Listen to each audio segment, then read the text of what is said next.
Another very odd trade when you look at the grand scheme of things here. So the Colorado Avalanche have finally, in a Mm. way, have replaced Nazem Kadri a year later. Except this time it is with Ryan Johansson. He has been half retained, and in exchange they send pending UFA to Nashville. Alex Galchenyuk, my man, the Leafs fixed and had that famous Game 5 turnover, and never forget that, ladies and gentlemen. Listen, Ryan Johansson's a weird player.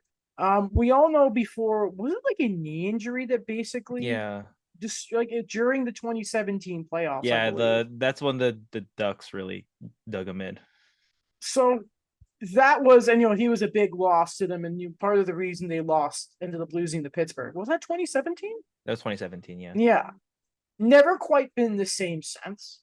Has had some injury problems along the way. He only played 55 games this year and 28 points. The year before, still 63 points, 26 goals, and 79 games played in a very defensive sort of looking um Nashville team. It's, by the way, isn't it really weird to think that he's already 30 years old at this point?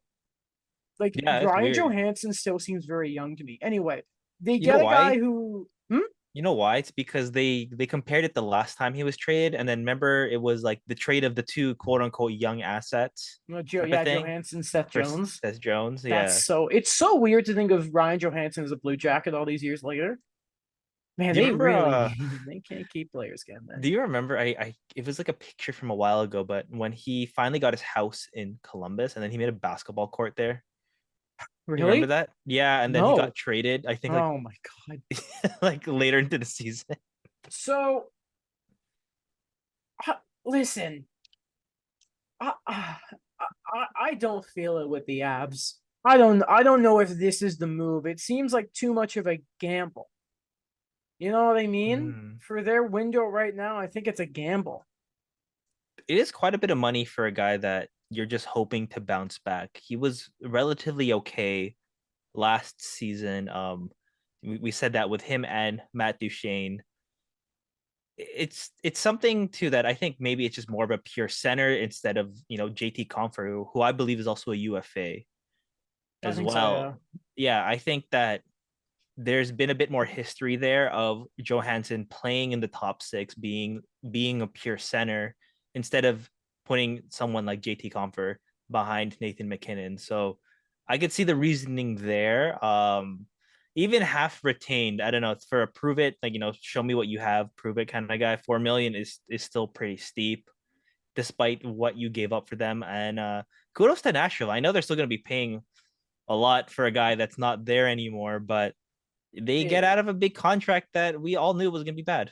listen, we're still in a flat cap world, and they have freed up in a way $4 million in cap. That's important. That's going to Mm-hmm. be important come the deadline. Hell, they could even use that to broker a trade now. Yeah. I know there is obviously cap space available now more than ever, and that's why there are always trades and around the draft and that. But like still, that cap space is going to be important, you know, whenever the deadline is next year. Yeah. So I yeah, think I'm, Nashville, I like it. yeah, Galchenyuk, if they bring him, whatever. I don't. 700,000 K. I don't know.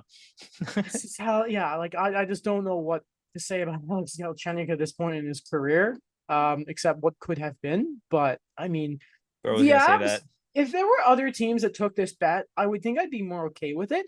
It's just that there was so much, like the top guys on the Avs did everything they could to try and will that team in the playoffs, and they just couldn't get it done because they didn't have the depth anymore.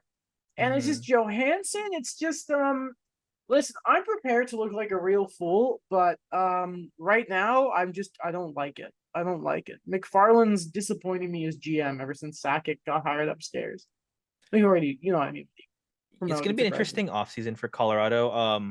The window is obviously still open for them, but there's going to be a lot of change there. Eric Johnson is not going to be re-signed, so that's a big Yeah. right hand shot you're not going to have anymore. A locker room guy that's been there for I forgot he's there for like 11 seasons. I remember when he was traded there. It's crazy, and you have to kind of look at too, like what do you have with Sam Gerard long term? Like, is he going to be a guy that's keep getting better, or is his downward trend going to continue? Yeah. And then suddenly you look at it, it's like what you said, Adam, that they just don't have the depth that I really thought they had 2 seasons ago right now to kind of run it back. So we'll see what Colorado does. They gonna have the money. They have to still. They never really replaced Gabriel Landeskog's scoring on there. Not That's yet. something they gotta think about. Not Yeah, yet. We'll see. But so far, yeah, still disappointed. Right now, they're looking at the step back tier in the off-season tier list.